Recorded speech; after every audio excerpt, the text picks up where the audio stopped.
अस्सलाम वालेकुम। So here is our lecture number 7 English 6 April का मार्च का होमवर्क फॉलो कर रहे हैं हम।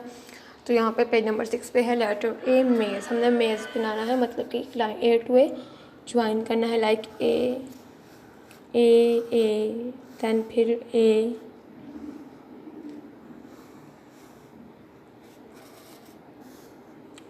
Okay, it's complete. ये सब मेज़, हमने एक मेज़ बना दिया, मतलब कि एक को जोड़ के और हम एक एंड पॉइंट तक पहुंच गए।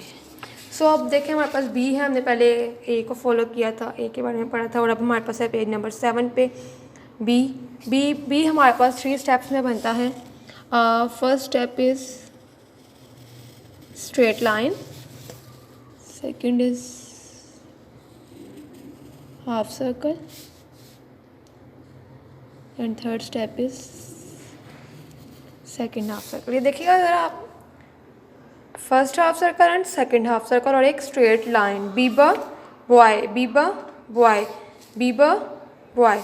नीचे आपको सब बी दे दिए गए हैं, आपने इसमें से सब लेटर्स हैं, फिर इसमें से हमें सर्कल बी को करना है। अगर हम नेक्स्ट पेज पे आते हैं तो उन्होंने हमें दिया हुआ Biba bicycle, Biba bicycle, Biba bicycle, Biba bicycle, और कुछ आपको यहाँ पे ट्रेसिंग दे दिया और कुछ आपने सेल्फ राइटिंग करनी है। नेक्स्ट पे आप देखें Biba buttons, Biba buttons, Biba buttons. यहाँ पे अब आपको साथ में उन्होंने बी कैपिटल बी भी दिया है और स्मॉल बी भी दिया है, ताकि आपको दोनों की प्रैक्टिस रहे। Biba buttons, Biba button.